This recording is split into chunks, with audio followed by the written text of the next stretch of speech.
Praise the lord, హల్లెలూయా. మన ప్రభు అయిన యేసుక్రీస్తు నామం పేరట ఈ ఉదయకాల సమయంలో అందరికీ శుభాభివందనాలు తెలియజేస్తున్నాం. మార్నింగ్ లవర్స్ ద్వారా మీరు వింటున్న యేసు ప్రభు వారి ప్రేమ గల మాటలు మీ ఆత్మీయ క్షేమానికి ఉపయోగపడుతున్నాయని దేవునికి స్తోత్రాలు చెల్లిస్తున్నాం.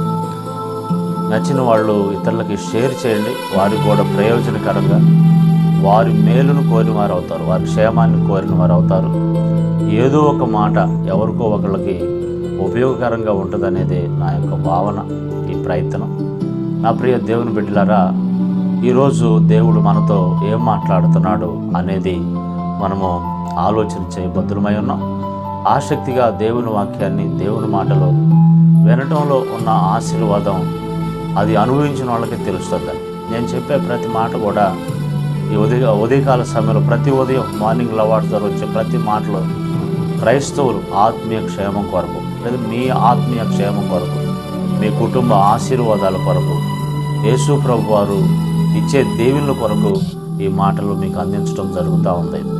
ఈ రోజున యోహాను సువార్త 6వ అధ్యాయము 11వ వచనంలో యేసు ఆ రొట్టెలు పట్టుకొని కృతజ్ఞతాస్తుతులు చెల్లించి కూర్చున్న వారికి వడ్డించెను. అలాగున చేపలు కూడా వారికి ఇష్టమైనంత మటుకు వడ్డించెను. యేసు ప్రభు వారు ఆ రొట్టెలు పట్టుకొని కృతజ్ఞతాస్తుతులు చెల్లించి వారికి వడ్డించినట్లుగా మనం చూస్తూ ఉన్నాం.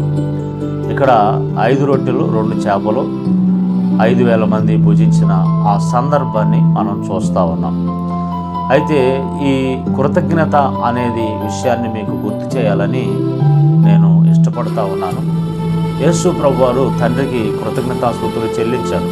ఆ 5 రొట్టెలు 2 చేపలు పట్టుకొని, అవి తక్కువ, 5,000 మందికి ఆ 5 రొట్టెలు చాలు, 2 చేపలు చాలు, అవి ఒకళ్ళకే సరిపోతాయి.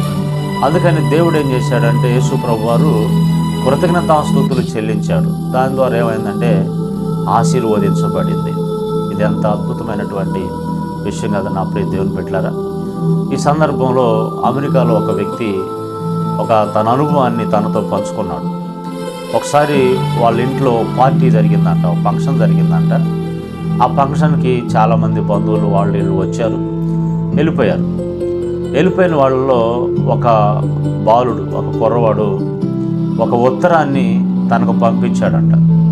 ఒక ఉత్తరాన్ని, ఆ ఉత్తరం ఏందా అని చెప్పేసి తెరిచి తీసి చదివితే ఆ ఉత్తరంలో అక్షరాలు వంకటెక్కరగా ఉండటం, కామాలు లేకపోవటం, ఫుల్ స్టాపులు లేకపోవటం, మరి సరైనటువంటి ఒత్తులు లేకపోవటం, సరిగా లేవంట అక్షరాలు. అతనికి వచ్చి రానట్టుగా రాశాడు, వంకర టెక్కరగా.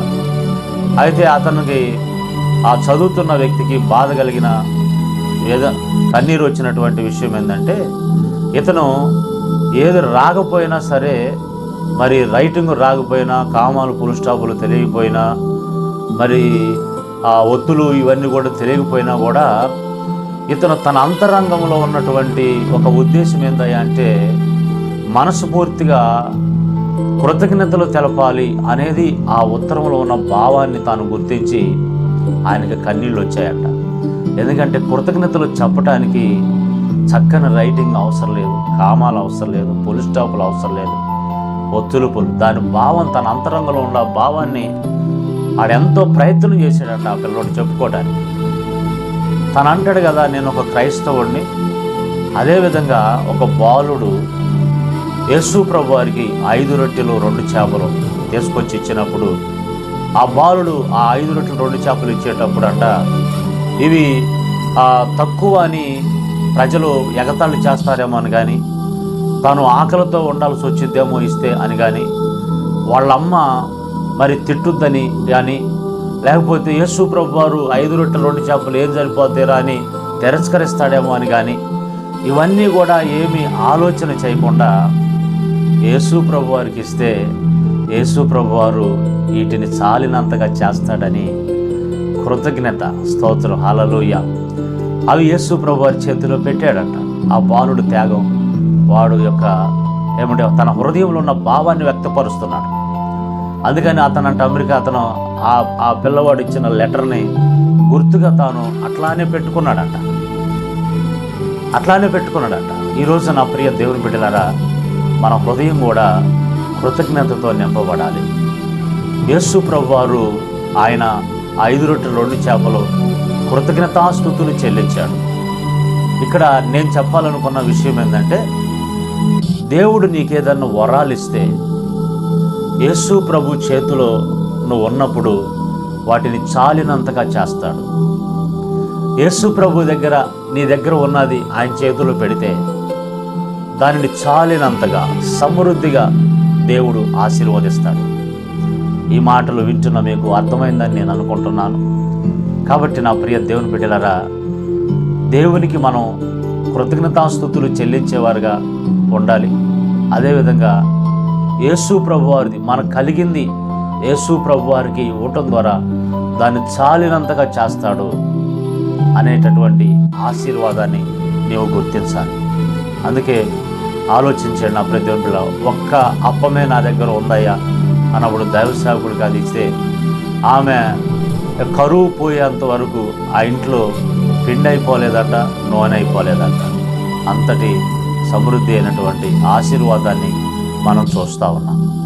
కాబట్టి నీ దగ్గర ఏముందో కష్ట పరిస్థితుల్లో, నష్ట పరిస్థితుల్లో ఇది కొంచెమే అనుకొని నువ్వేమనుకోవద్దు.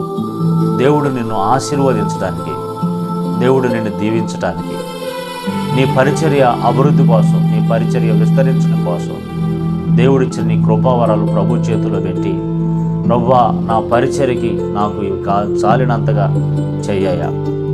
ఒకవేళ నీ ఇంట్లో వంటగదిలో ఏ ఆహార పదార్థాలు తక్కువైనా కొంచెమైన ప్రభు చేతిలో పెట్టండి. ప్రభు ఆశీర్వదించయ్యా, చాలినంతగా చెయ్యయ్యా. ఫంక్షన్లు చేసేటప్పుడు చాలినంతగా చెయ్యయ్యా. మా కుటుంబంలో ఏది కొదువు లేకుండా చాలినంతగా చెయ్యయ్యా, సమృద్ధి ఇవ్వయ్యా అని ఈ వాక్యాన్ని నేర్చుకుంటూ ప్రభు సన్నిధిలో ఆశీర్వదించబడదాం.